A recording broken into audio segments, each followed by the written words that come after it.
Today we are going to start first chapter of microeconomics, and that is economics and economy. In this chapter, first of all, we will like to know what is economics. Economics क्या है?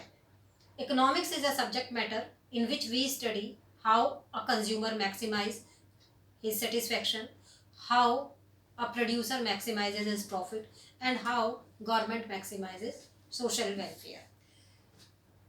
यानी कि हम economics में पढ़ेंगे कि एक consumer जो है वो अपना सेटिस्फेक्शन कैसे मैक्सिमाइज करेगा। यानी सेटिस्फेक्शन मैक्सिमाइज करने का मतलब ये है कि जैसे एक कंज्यूमर है, एक फैमिली है, ठीक है, उसकी इनकम लिमिटेड है और वो अपनी लिमिटेड इनकम से अपनी किन वांट्स को पूरा करे जिनसे उसको मैक्सिमम सेटिस्फेक्शन हो सके, क्योंकि उसकी सभी वांट्स जो है इक्वली अर्जेंट नहीं होंगी।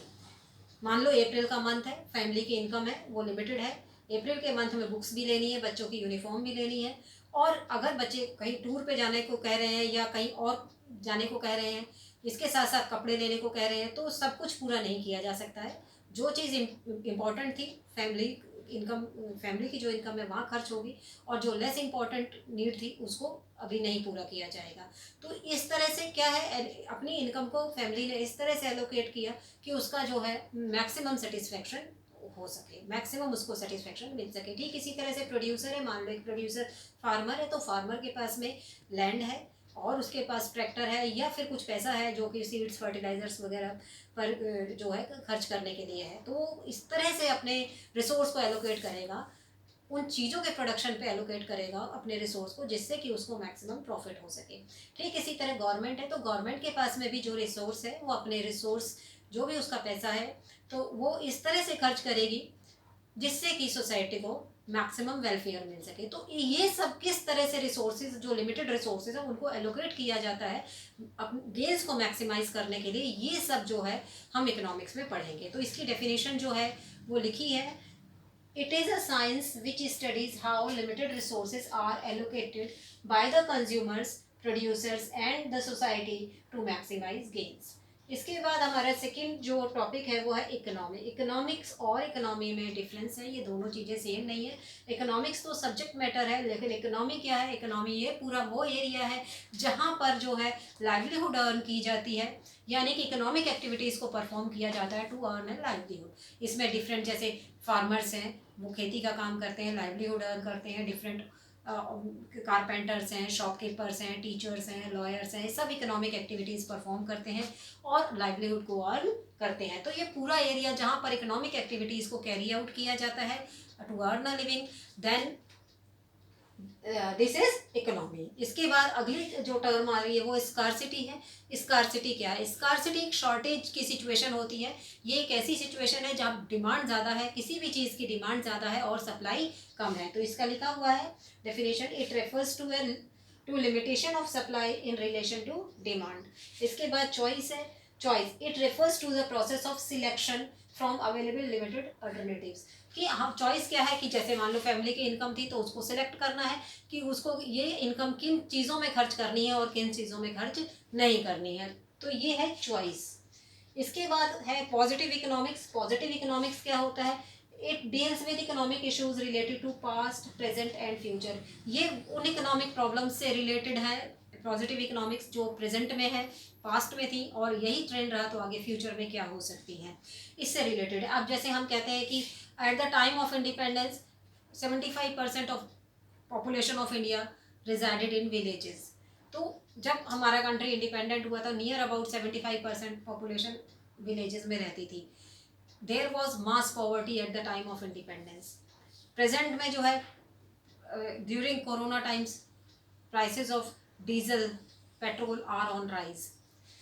ये सब क्या है? ये सब वो इकोनॉमिक इश्यूज हैं जो किससे रिलेटेड है? पास्ट से रिलेटेड है, प्रेजेंट से रिलेटेड है या फ्यूचर से रिलेटेड है। तो इसका आगे जो अभी प्राइस राइज हो रही है, आगे इसका क्या इम्पेक्ट हो सकता है इस प्राइस राइज का, ये सब चीज़ें जो हैं ये हमारी पॉजिटिव इकोनॉमिक्स से कंसर्न है। दूसरा है normative economics. Normative economics it deals with opinions of economist related to economic issues. अब ये क्या है? ये ओपिनियंस हैं, ये सजेशंस हैं इकोनॉमिक इश्यूज से, इकोनॉमिक प्रॉब्लम से रिलेटेड। जैसे एक example, during this time the prices of petrol, diesel are on rise, ये एक प्रॉब्लम है। अब इस प्रॉब्लम को सॉल्व करने के लिए डिफरेंट जो इकोनॉमिस्ट्स हैं वो अपने अपने सजेशंस देते हैं, अपनी ओपिनियंस पुट करते हैं। तो ये सब जो ओपिनियंस हैं, ये सजेशन है, ऑल दिस, ये सब किससे कंसर्न है? ये सब है नॉर्मेटिव इकोनॉमिक्स। इसके बाद में डिफरेंस दिया हुआ है positive economics, normative economics. Positive economics क्या है? सबसे पहले जो आपको अभी मैंने बताया था वही चीज़ लिखी हुई है, it deals with economic issues related to present, past और फ्यूचर। ये तो क्लियर मैंने करवा दिया है अभी। इसमें नॉर्मेटिव इकोनॉमिक्स में it deals with solution of economic problems. ये किससे डील कर रहा है? इकोनॉमिक प्रॉब्लम की सॉल्यूशन से। दूसरा है such statements related to what is, what was and what would be in the given circumstance. ये किससे रिलेटेड है? क्या है, क्या था और क्या होगा इन गिवन सर्कमस्टेंसेस में। इसमें डिफरेंस है such statements relate to what ought to be. ये स्टेटमेंट किससे रिलेटेड है? क्या होना चाहिए। थर्ड डिफरेंस है दे कैन बी वेरीफाइड, क्योंकि ये जो स्टेटमेंट है ये वेरीफाई की जा सकती है कि जो हम बात कह रहे हैं वो सही है या नहीं है, उसको वेरीफाई किया जा सकता है डाटा से। जो different agencies, different organisations data collect कर रहे हैं, हम उससे जो है वेरीफाई कर सकते हैं जो हमारे सामने डाटा आ रहा है। They can not be verified. Normative statements को वेरीफाई नहीं किया जा सकता। क्यों? क्योंकि तो सजेशंस है, ओपिनियंस है, तो ये वेरीफाई करने का इसमें क्वेश्चन ही नहीं उठता है।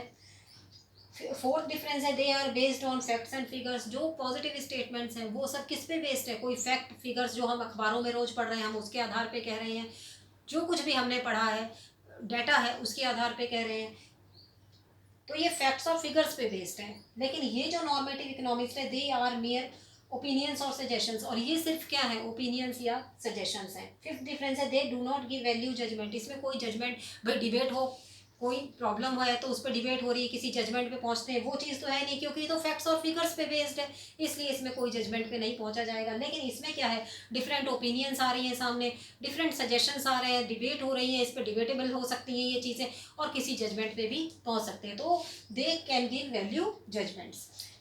एग्जाम्पल इसका लास्ट डिफरेंस दिया हुआ है, example price of essential goods are on rise. ये फैक्ट है, इसको हम वेरीफाई कर सकते हैं डाटा की हेल्प से कि हाँ भाई हमारी बात सही है, प्राइसेस बढ़ रही हैं। ये पॉजिटिव स्टेटमेंट है। अब नॉर्मेटिव एग्जाम्पल में दिया हुआ है difference, rising prices should be controlled, कि राइजिंग प्राइसेस कंट्रोल की जानी चाहिए, और इसको कंट्रोल करने के लिए सजेशन जैसे दे दिया, सजेशन ये दे दिया इम्पोर्ट्स कैन बी इंक्रीज्ड,